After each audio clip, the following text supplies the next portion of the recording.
What up, my guys? Welcome to another show, man. It's NBA Talk with Jay. It's Thursday. We're trying to get some cash like every day, man. You know we're gonna cash today. We got our guy Ronald Cabang on the show from Sports Memo, man. My guy, he'd be on the show even if we weren't doing the collab with Sports Memo, man. This is my guy right here. Love doing shows with them. See what I'm saying? What's up with you, Ronald? Everything cool with you, my brother? Yeah, man, everything's good. This week has been really good in the NBA, so hopefully we just keep going. Yesterday 3-0 in the NBA. Every day so far this week we have been profitable, so I can't complain about the NBA. Also, college basketball is starting to pick up as well. Went 2-0 yesterday, two days ago. Didn't have a college play yesterday, but I'll have some college plays today. Yeah, let's get to it, man. Let's get to it. Hopefully it's another winning day for you today. Yes, I this Thunder team, man, they can't stand me, guys. I hate them and they hate me for whatever reason, but they didn't come to play versus the Rockets yesterday. It happens. Made a lot of great calls. Probably should have went with the Grizzlies first quarter, first half, and the Sixers early, and that one did end up staying off. My three officials, I did go 0-3, but still love the spots. And like I say as well, if you listen to the breakdowns, just click to the end of the show. We had right a lot of games, just the plays that I end up taking or gave out official didn't cash, guys. But let's go ahead and get to it's all business here today, man. Let's go over here to the streets of Indiana here, guys. We have the Pacers here getting 2 points at the house versus the LA Lakers here. A little double revenge spot here for the Lakers. Man, they've lost, I believe they've lost twice already to this. No, they've lost once already to Mhm. this team. November 28th, man, 116, 115, 115 in LA, Ronald, right? Now, Halliburton's supposed to come back today. It is the first of a back-to-back. They do play the Kings tomorrow. Really tough game because, I mean, they're saying that Halliburton's expected to play. I know me personally, I thought he was going to come back versus the Kings, but Mhm. if he plays today, that means he's probably out tomorrow. Regardless of that, usually star player comes back, that means fade that team, right, Ronald? Do you think that we should buy the Pacers with Halliburton come back, or you think it's going to be a fade and he kind of messes up the flow with the team? We look at if we compare it to like Charlotte, right, when Lamelo first came back. I think they did pretty well when he initially came back. So I think we have to look at the situation as far as like which players coming back, because like you said, when a key player comes back, we usually try to fade them, and I think I did that with the Hornets, and that backfired. I think Hallie has that type of effect with this team here. I think he's too much of a key component to this team. I think it all has to be with all has to do with his conditioning, right? How is he going to be for the full game on his first game back? He might be a guy that can come back pretty quickly off injuries. I'm not 100% sure, but I do want to focus more on the total on this one because we talk about the Lakers here coming off an OT game. I think they've had two OT games in the last 3 or 4 games, right? It's Fact. also the fourth game of a 5 game road trip. We already talked about Hallie possibly coming back. If he comes back, that could affect the chemistry and the offensive efficiency of this team. Obviously, they haven't been doing well altogether, but what I'm saying is Hallie coming back affects the total and the line. It'll probably go up a little bit more, but their Mhm. chemistry and their offensive efficiency probably will still be a little bit low with this first game coming back. If we look at the first game of back-to-back games as well, they could be a situation where later in the game they try to slow it down a little bit. So to me, I was actually looking towards the under in this one. Last time the Lakers won an OT game, they did lose the following game 116-130 against the Jazz. But I think this situation might be a little bit different just based on the travel situation, because last time they weren't on a 4 game road trip. You know what I mean? So I think there won't be a lot of points scored in this one. If we look at more things to the under, Lakers in revenge spots, they are 4-1 ATS in that spot. But if against non-conference opponents, but 4-1 to the under as well. More things to support the under in this one. If we look at the Pacers here, the Pacers as in home games following a road game. So when they travel in those spots, 6-3 to the under there. So a lot of things for me, like I said, just pointing towards the under. I don't expect a huge flip in offensive efficiency with Hallie coming back, but at the same time, I don't like the spot here for the Lakers.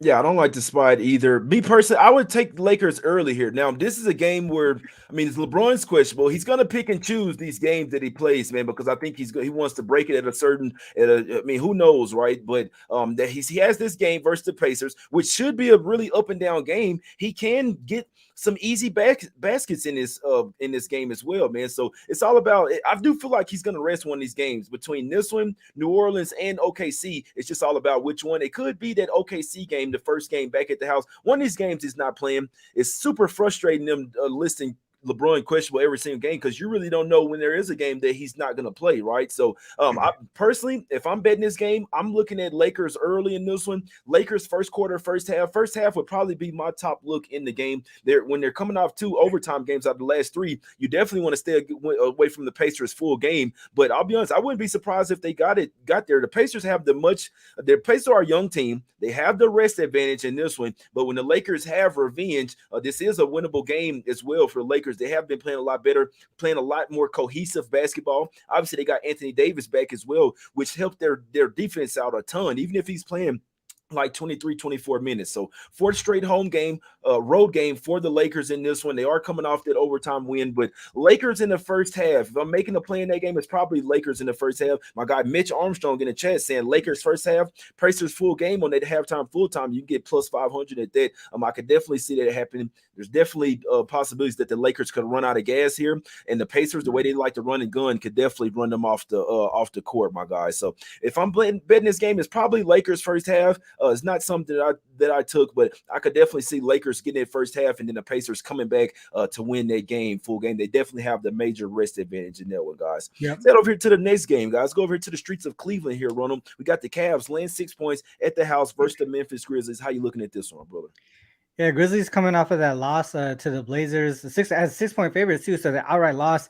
They've lost 6 of the last 7 games too. All 7 games went under the closing total. Second leg of back-to-back home to road games. So there was even travel involved there. Cavs, they're coming off of that outright loss to the Heat. Last game of the homestand before a 2-game road trip as well. I think if we look at the matchup as well, Grizzlies won the first one, but the Cavs covered as 7.5-point dogs. So I think this might be a tight matchup here. Grizzlies, from a trend perspective, Grizzlies 5-2 to the under on the second leg of back-to-back games. If you include that they're the road dog, they're 0-2 straight up and 0-2 ATS in that spot as well.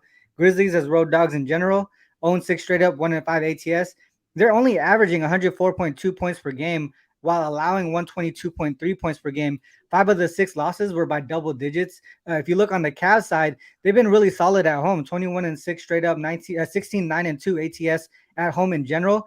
But if they're if you add that they're the favorite following a loss, 13-5 straight up, 11-5 ATS. A lot of things to me is really just pointing to the Cavs here. I don't know how the Grizzlies offense can flip, without Steven Adams. I think Steven Adams was low key a really big factor to their offense. A lot of people talk about his rebounding and his defense, but nobody's setting the screens. Nobody's creating that space for Ja right now, and that's affecting their offense. Yeah, no, that's facts right there, man. Yeah, this is a double revenge spot for the from the Cavs in this one, guys. I cashed with the Cavs in the last time they went to Memphis. They were catching 7.5 points in there. They didn't have Donovan Mitchell, but they did close the game. I believe they closed the game on this huge run, man. They almost made it go to overtime, right? They were down double digits in that one. They came back to make it. They came back to only lose that game by 1 point, man. I remember everybody was hating on that play, man. Cavs covered that 7.5. Now the line flips heavily in this one. Double revenge spot as well. Not only single revenge, man. It was revenge from last year, because I remember when I was taking them earlier this year that they had revenge as well. So it was double revenge from last year. They've lost 4 straight games versus the Grizzlies, guys. I'm only looking Cavs here. This is a horrible spot for the Grizzlies, in my opinion, coming off a back-to-back tight game. It would have been a little bit better if they won that game yesterday, but I'll be honest. I think the Cavs come out here and smoke them, man, especially for the simple fact that they came out a horrible game as well in the last game versus the Miami Heat. Only scored 97 points. They talked about how they need to close games better after that one. And the Cavs hadn't lost back-to-back games as well in the last 10 games. What they've been doing: lose one, win one, lose one, win one. So they've been really good bouncing back off a loss. I like the Cavs here, man. I like them first half full game, and I wouldn't be surprised if they got it done in the first quarter as well. My guy Chris just come out tell us that Triple J is doubtful in this one. So unfortunately, obviously this one's off the board right now. Probably have to see what it opens back up at, but I think this is a double-digit win from the Cavs in this one. It should be a trifecta spot, in my opinion. I think they come out early and often. Pissed off Cavs team, and if you get that when they're full healthy. Now LeVert did get downgraded to questionable. Personally, I think it's a little injury report manipulation. I think they kind of want people to hop on the Grizzlies. So maybe seeing the injury for the Cavs over there, I don't think it matters. I think that the Grizzlies might rest multiple guys in this one, man. So it doesn't surprise me at all that Triple J is doubtful in this one. They're supposed to rest somebody here. It's a horrible spot, back-to-back spot. I think the Cavs cast the trifecta in this one, guys. First quarter, first half, and full game. Sail over here to the streets of New York here, Ronald. Going to Madison Square Garden. We have the Knicks at the house. Man, this team is not good at the house. I'll be honest, Ronald. I do lean their way today, but they've been trash at the house. How you looking at this game, my brother? Yeah, I think that the Heat, they've been playing pretty well. They won 4 of the last 5 games. I think this is the third game of a 4-game road trip for them. They also had the Bucks on deck tomorrow, in a couple of days, I believe in Milwaukee as well. So that could be a possible look ahead here. Knicks, they're not playing well right now on a 2-game losing streak, coming off of that OT loss to the Lakers as well. This is the second game of a 4-game homestand, so they have been at home a little bit. If we look at the injury perspective, Miami, they're playing hurt right now. Duncan Robinson's out. Some other people are out. Oladipo is out as well. I believe he's doubtful. Vincent is questionable. On the other side, Mitchell Robinson is out. This is the first matchup of the season between them, which is for me, I feel like it's really far into the season for conference teams to not have faced each other. But for the most part, I want to look towards the under here. I think the total is going in the wrong direction, in my opinion. Heat 10-4 to the under as road favorites, including 4-1 to the under versus teams with a winning record. Heat already struggling offensively in their current form, going under their team total in 5 of their last 6 games. Also 11-2-1 to the under in road games with a total less than 223 or around that area. Only averaging 105 and allowing 104.2. So we're looking at that average combined. That's under 210. In today's total, I believe, has gone up to 215.5, 216. Like I said, I think it's going in the wrong direction. I even looked at when the Heat scored less than 100 or less and then allowed 100 or less in the next game. Like you would expect a bounce back offensively or even maybe a letdown on the defensive side, but they're still 4-0 to the under the following game in those spots too. For me, I think that the Knicks, they've gone under in 4 of their last 5 home dog situations. Their offense at home really has been struggling. So for me, I can only look towards the under in this one. Yeah, that's a good look, man, because the Heat have definitely been locking up on defense. The Knicks, they're struggling on offense. They still lock up, but they can still play some decent defense, man. I'm worried about the Knicks, guys. At the house, as home fave, they're worse. So just home against the spread, period, man. The Knicks are 5th worst in the league in the NBA, man. At the house, period, against the spread. Now, when as home underdogs, 2nd worst in the league, man. I'm not sure. I don't think we don't usually see teams be this bad at the house, but that's what the Knicks are. They're only 4-6 straight up in against the spread last 10 games. They are coming off 2 straight losses. This is the 2nd straight home game as well. The Heat really been clamping down. They're really starting to get in playoff mode. 7-3 straight up last 10 games, but only 5-5 against the spread. Thing I don't like about this one, Heat coming off a big revenge game, comeback win versus the Cavs, right? Now they got the Bucks on deck. We know that they love playing the Bucks. They got beef with Giannis and the Bucks ever since getting put out they put them out the playoffs one year, but then the Heat come back and sweep their the Bucks come back and sweep their ass. So it's a rivalry between the Heat and the Bucks. I must say the Heat are the better team in this particular situation. Don't necessarily want to lay 2 with them on the road here because I can't see a desperate spot coming from the Knicks. It's a tough game, guys. I'm wasting too much time on this one. I'll be honest. I do kind of lean towards the Knicks at the house, even though I've thrown out the records for them, right, and how they've been against the spread. This is all about feel in this one. I do feel like the Knicks can somewhat match up well with the Heat in this one. It's going to be a tough game. Could definitely see the under. If I'm betting it, I'm probably betting Knicks. Maybe first quarter, first half. I think this you got to find a way to get on the Knicks in this one, especially in desperation mode. Maybe the first quarter, then the Heat try to get it done like over the course of the game as well. But this one is way too tough for me to bet, my guys. Set over here to the streets of Chicago here, Ronald. We got the Bulls land 6 points at the house versus the Hornets in this one in a revenge spot. Hornets starting to play a lot better, but they're not winning games. I want to take Bulls here first quarter, first half. That's the only way I'm looking at this game, Ronald. How you looking at this one? Yeah, I agree with you there as far as the look towards the Bulls. Hornets, they are coming off of that loss to the Bucks, which they did cover. They have covered 3 straight. This is a second of a 3-game road trip for them. Also, first leg of back-to-back games. They do have a game tomorrow. It is against the Pistons, so not much of really of a look ahead. But the Bulls, they've lost and failed to cover in 3 of their last 4. I think they could be in that what you say is a desperation mode. Really, this is Mhm. the second of a 4-game homestand. So one thing that I looked at is how they do in multiple home games in a row. They're actually 7-3. 7-4 straight up, 7-3-1 ATS. So they like to be at home, especially when they're home for multiple games. They have split the matchups. The Hornets did win the last win and cover the last most recent game. Um, both games I think went under by a big margin too. But I'm looking more so to just the Bull side in general. Hornets 5-20 straight up as road dogs this season. They are 11-11-3 against the spread in that spot. But if you look at the average margin, it's pretty wide gap.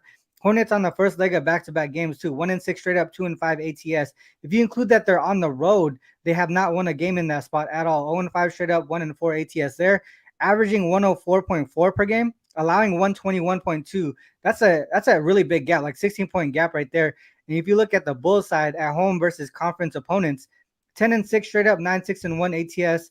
I looked into some more comparable totals too. If you look at when the total is 230 or greater, they're actually 6-0 straight up and against the spread in that spot, winning by an average margin of about 12 points there. So to me, I can only look towards the Bulls, maybe even look towards the Bulls team total over. I don't think I don't think the Hornets defense can really do anything here. No, that's facts right there, man. The Hornets 3-0 straight up, 3-0 against the spread last 3 games. They are 2-1 straight up as well, and they played well versus the Bucks, man. The Bucks was about to blow them out, then the Hornets just keep taking away, man. It's kind of crazy, guys. I do kind of sense them with the Hornets for whatever reason. They're actually starting to play right now, man. But when you watch them, it's one of those perfect type of teams that you love, like especially with a big spread. Not necessarily talking about this one, but like when they're getting like 9, 10, 11 points, they're still playing hard until the whistle, man. So that's something I can't respect about the Hornets. I thought they were going to go the other way and decide to start tanking. They hadn't been doing that, guys. But one thing I can tell you, that this is a revenge spot. So what just happened as well in Charlotte, January 26th, the Bulls came out up first quarter, first half for whatever reason. It seems like, I guess what I'm saying, the Hornets seem to be a second half team to me right now, man. They'll come out. Obviously, they're a jump shooting team. They like to run and gun. They don't really start off shooting the ball too well.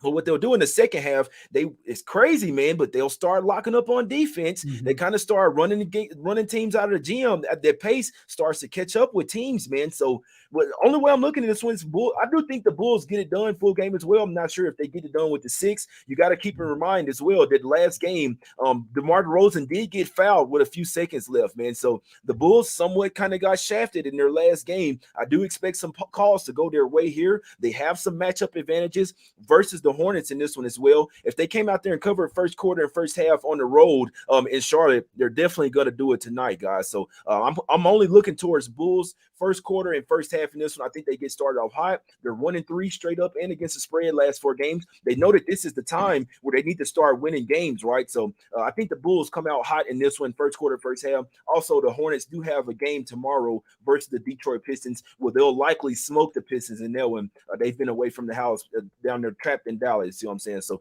first game of back-to-back for the Hornets. Ronald, I think that's some key as well. How you look at the Hornets in the first game of back-to-back. Definitely could see the team total going over for the Bulls in this one, my brother. Mhm. Any other thoughts on this game? Yeah, well, while you were talking about that Bulls first quarter, I was looking at because I was just talking about how they do well in those spots where they're at home off a home Mm-hmm. game. I added if they're the home favorite, they're 4-0 in the first quarter, winning by an average margin of about 8 points. The lowest margin that they won that first quarter was by 3 when they were favored by 3 to the Knicks. So they have been covering that first quarter in that spot specifically. I think it might be the same situation here. I think you're onto something with that Bulls first quarter. Yeah, I think they're gonna get it done. I think they get it done first quarter and first half. Yeah, Chris saying Gordon Hayward back, it's helped Elijah. I think it's mainly on LaMelo Ball and Rozier and guys like Jaden not so Jalen McDaniels is in Minnesota. So this one is Jaden McDaniels. So I mean they've been probleming guys like Kai Jones coming off the bench, Dennis Smith Jr. as well. He's a disrespected guy in this league, man. I know he hasn't necessarily been the same coming off the injury, but I'll be honest, man. I sense a little something with the Hornets. I think that'll matter in the coming weeks or whatever. But as for today, I'm only looking at Bulls first quarter, first half. I'll be honest, man. I lean their way full game as well. They did piss away their last game from the Hornets, so I do expect them to come out hot in this this one, but at halftime might have a little talk like, all right, look, guys, we got ran off the floor last time in Charlotte. We can't lose this game if we're trying to make the playoffs. But I'm still staying away from Bulls full game. First quarter, first half would be my plays in this one, guys. A couple more games up, man. Let's go over to the streets of Denver here, Ronald. We got the Nuggets, land 12. Really tough to talk about this game right now. Not sure who's going to play. We could see scenarios where the Warriors rest their whole starting five. I could also still see scenarios where Steph might try to come and play this game, right? When you're the Warriors and you're only one game over 500 in this close Western Conference in the Western Conference, right, Ronald? We never know. Like this, if the Warriors had won yesterday, I feel like then all right, they're definitely gonna rest guys. But when you're coming off that loss, unfortunately, it did go to overtime, so that's not good. But do you really want to have back-to-back losses here? You got a chance to go up against the number one team in the West. Could be a chance to show something for the Warriors, who are also trying to get over their road woes as well. Man, call me crazy. I'm not betting this game, but I gotta see. I just got a crazy feeling that the Warriors can cover this game, Ronald. I think you could be onto something on this one too. For the most part, you seen the line jump to like -12 now, so it is that situation where obviously the Warriors will probably lose this game but still cover the spread rate. But for the most part, the way that I was looking at this was more towards the first quarter here. The Warriors as road dogs on the second leg of back-to-back games. The reason why I pull out the second game, leg of back-to-back games, is because we know that they sit people on those games. I can't just look at road dogs as the Warriors as road dogs, because they have been road dogs a lot this season. But they had Clay, they had the whole starting lineup in most of those. So if I pull out just the second leg of back-to-back games, they are 1-3 straight up, 2-2 ATS, 2-2 to the over. Obviously, nothing significant there. But if we take a specific look at that first quarter, their average first quarter margin is -10.6. They got smashed by the Pelicans twice in the first quarter. They got smashed by the Nets. They actually beat the Cavs in the last instance, but the Cavs were really in a bad spot. Mitchell didn't play. They also were on the first leg of back-to-back games with the Bucks on deck, so they weren't really focused that game. It was a really bad spot. And on this game here, on the Nuggets side, one thing that I've been really looking into was them sitting at home for a bit. So second home game in a row, at least their second home game in a row. 13-1 straight up, 10-3 and 1 ATS. First quarter margin is +6.5. I think the line today in the first quarter is -4. And if we look at other things too, Nuggets facing a team they beat in previous matchup in this season, they are 11-5 ATS. But if you just focus in on that first quarter again, +5.7. These second leg of back-to-back games as well. All of those second leg of back-to-back games, Warriors were double-digit dogs in all same situation here. And if I look at the Nuggets as double-digit favorites, the opposite, 8-1 straight up, 5-3-1 ATS, average first quarter margin +7.1. So a lot of things to me really just looking towards that first quarter on the Nuggets side. Maybe it's a sort of like what Ski calls it, get in and get out type of thing. Yeah, couldn't talk. Yeah, Nuggets been cashing the first quarter at the house all year, man. We know it's a super tough game, man. Without knowing who's playing, it's a really tough game to cap right now, man. Because like I say, there's really possibilities that the Warriors really do may only sit a few guys, right? So let's see the minutes, man. We know Klay Thompson ain't playing, right? He played 40 minutes last night. Now Steph Curry did play 43 minutes. He played the highest total on the team. So that's not good for thinking that Steph's going to play. Well, I remember I know Chris was saying that he had listened to the interview, and it might get to a point where Steph might start back playing these back-to-backs. But with this one, it could just be a simple throwaway game. If they feel like they're going to lose the game outright, they could just sit them regardless. So with Steph playing 43 minutes, probably doesn't play. The rest of the guys may still play. Draymond only played 40 minutes, but Klay Thompson with 40 and Steph playing 43. Wouldn't be surprised they didn't play, but I'll be perfectly honest. I wouldn't be surprised if they did play as well, especially with everyone basically speculating that they're going to be out. Yeah. This could be the injury report manipulation type shit, man, where everybody want to take the Nuggets here, but then it'd be the Warriors full game. Super tough game right now to cap, guys. I'll be perfectly honest, not with all these unknowns, with who's even going to play. You see what I'm saying? But couldn't talk you off taking the Nuggets first quarter and knowing. Let's go. Last game up. Let's go over here to the streets of Milwaukee here, my guys. We got the Bucks laying 4 points at the house versus the Clippers. Ronald, how you looking at this one? We got this was the Clippers game. Yeah, Clippers Bucks, right? Yes, sir. Clippers. This is what I have on my notes here. I mean, they won 6 of their last 7 games. The Bucks won 7 of their last 8. So both teams really in good form right now. The Clippers, though, if we look at them specifically, they've been traveling a lot because this is the fourth game of a 6 game road trip, right? Then they had one off home game a few games ago, and before that one-off home game, they had 4 straight road games. So they've been traveling from city to city for almost 15 games now. Close to, I mean, getting up to like 15 games now. And the Bucks, they've been sitting pretty at home. Third game of a 4 game homestand. If we look at the Clippers on the road versus non-conference teams, they've been giving up a lot of points here, and then that's the reason why they're 10-2 to the over. If you add that they're playing a team, a non-conference team with a winning record on the road, 0-4 straight up, 1-3 ATS, 3-1 to the over. They're averaging 113.2, allowing 122 per game. That is above the total currently. If you look at the Bucks, they've been sitting pretty at home. Like I said, multiple home games in a row now. 21-5 straight up, 17-9 ATS, 17-9 to the over as well at home versus non-conference opponents. 10-1 straight up, 8-3 ATS to the over. If we include that the Bucks are favored by less than 8 points, which they are today.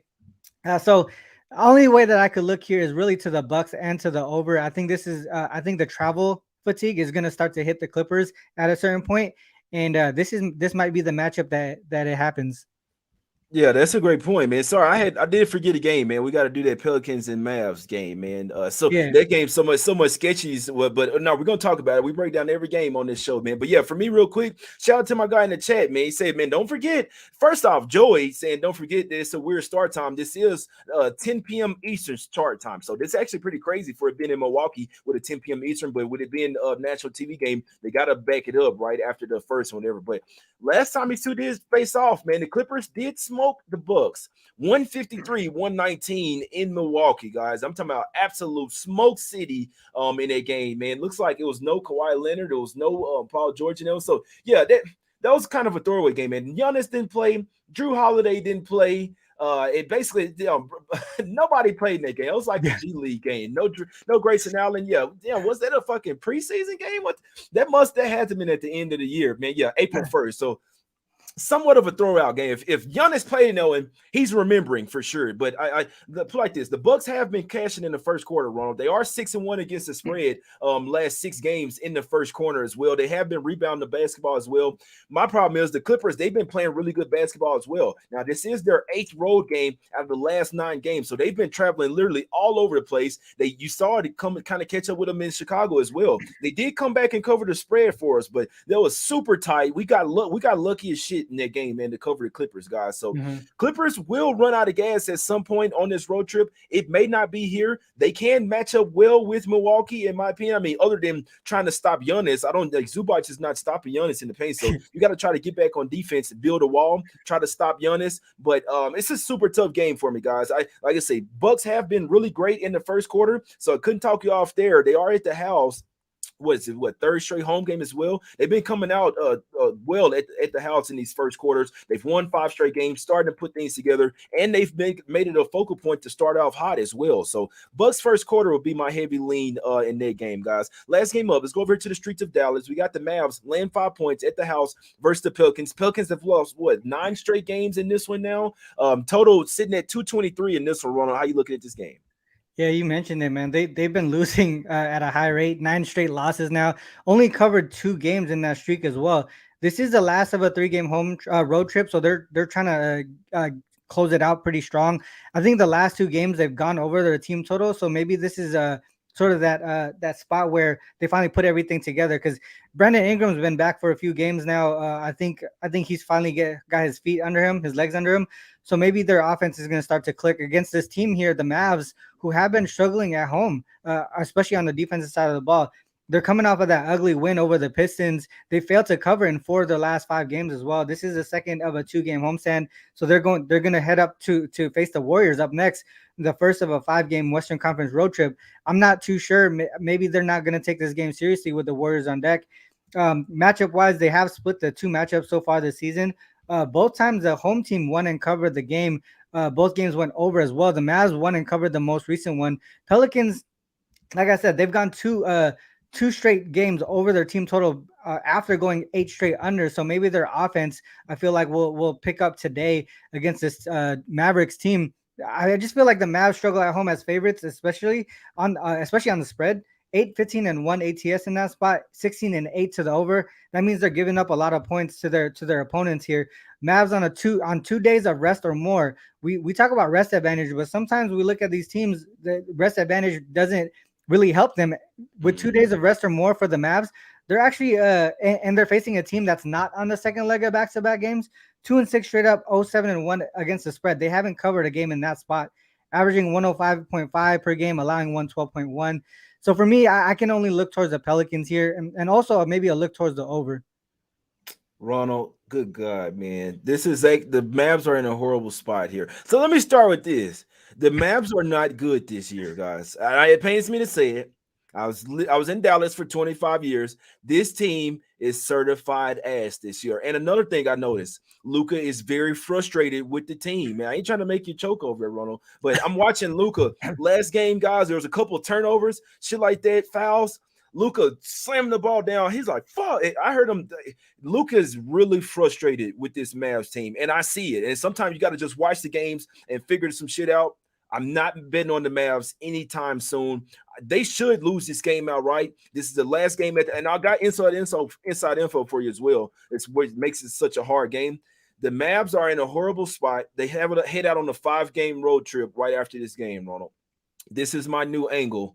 And it's worked a ton this year. It's fading the home team before a 4 or 5 game road trip, guys. This is the exact situation that the Suns were in last night. They got smoked by 30 points. The Mavs have Golden State Warriors on deck. They got the Jazz, then the Clippers, then the Kings after that. Now, obviously, this is a huge game as well, interdivisional game as well versus the not just conference, but division as well versus the Pelicans. Super tough game. I want to take Pelicans here, guys. I do, man. The Pelicans are ass. It's definitely catching the falling knife as well. So I might pull some on it personally. I'm not giving it out official, but the Pelicans should get it done here. They've been owned by the Mavs the past few games. Mavs are 5-2 against the spread last 7 games versus the Pelicans. They beat them already. They beat them earlier this year, 127-117. The home team has won both meetings here, but we know the Pelicans are desperate. Now, the reason why I'm only looking Pelicans, look at the way they played Denver, guys. They played Denver. They had a double-digit lead in that game. They ran out of gas, obviously. I mean, there was a little bit more on the Nuggets saying we're not losing this game. Yeah.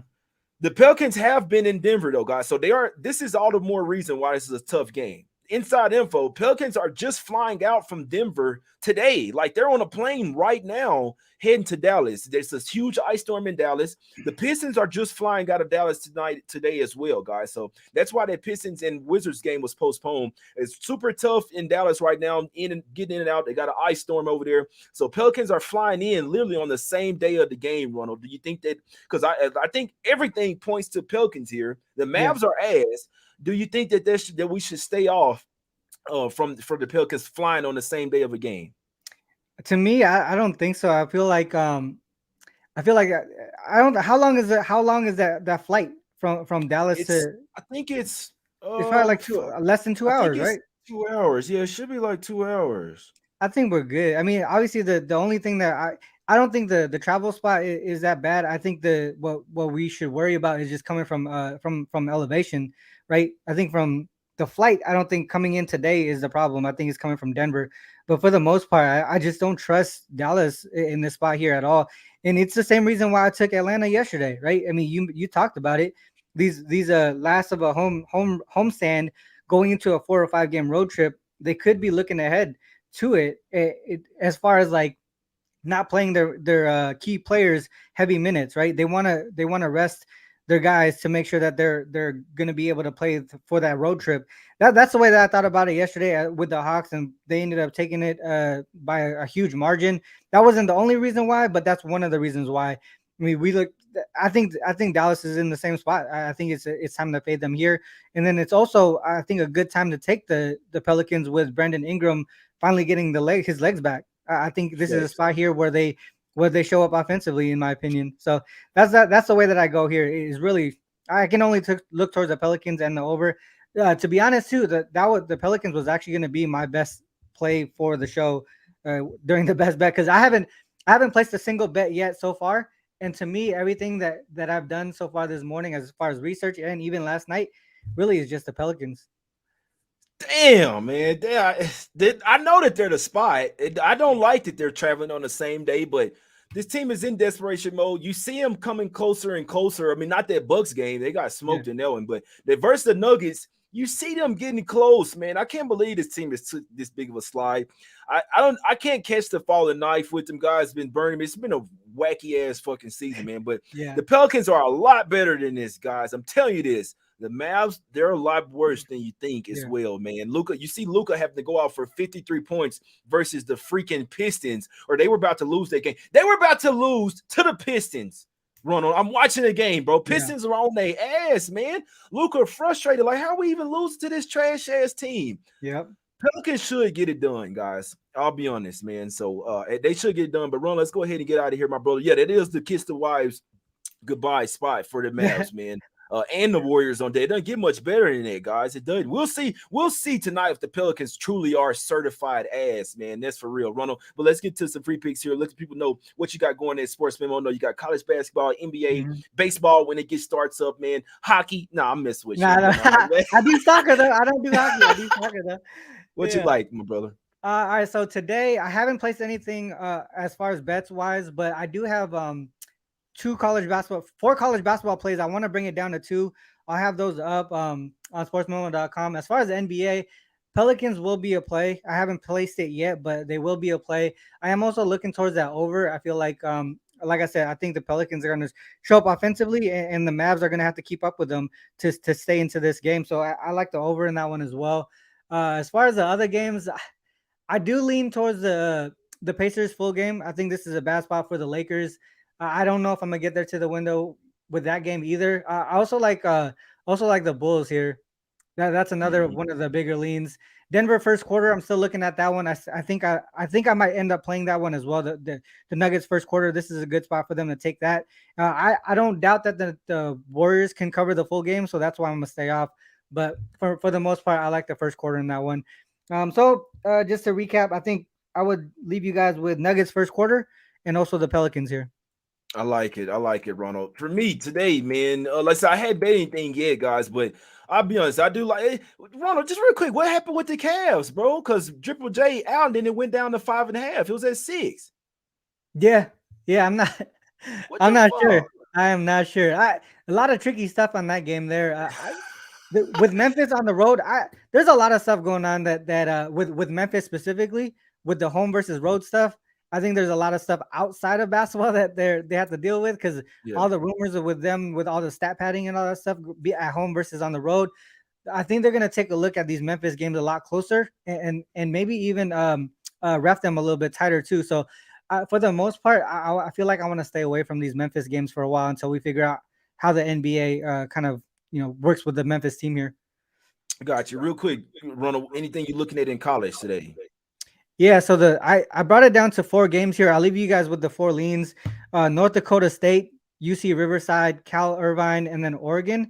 I do think that one of either UC Riverside and Cal Irvine will make my card. One of those at least. I have this favorite system, in conference favorite systems, and it's been hitting at a high rate, and both of them are on it. But I don't like to. I don't as far as college basketball. I don't want to give out so many to my clients. I try to do it around like 2 or 3 plays at most per day. I didn't have any yesterday, but today I have four big leans here, and like I said, Riverside and Cal Irvine are my two favorites so far.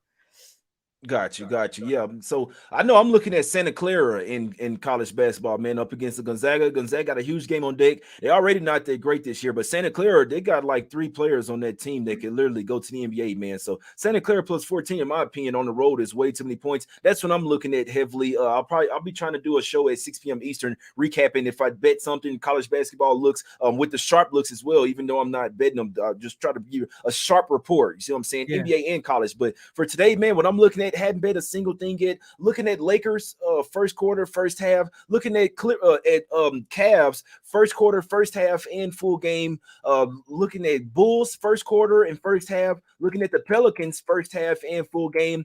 Warriors, Nuggets, don't know who's playing. Clippers, Bucks, I don't have a strong lean on that one as well, my guys. But we're here to bring you the info, sports betting advice every single day. If you like the show, hit the like button, my guys. Hit the subscribe button as well. Hit the join button as well, man. Join the channel. Become a member, man. We about to stack up. Appreciate my guy Ronald for coming on the show. As always, man, y'all go follow him on Twitter at UCapper Sports. You can follow me as well at J Money is Money, guys. We out, man. I will be back at 6 p.m. Eastern with all of the late info and sharp report as well, guys. We appreciate y'all for tuning in. We out. Let's cash.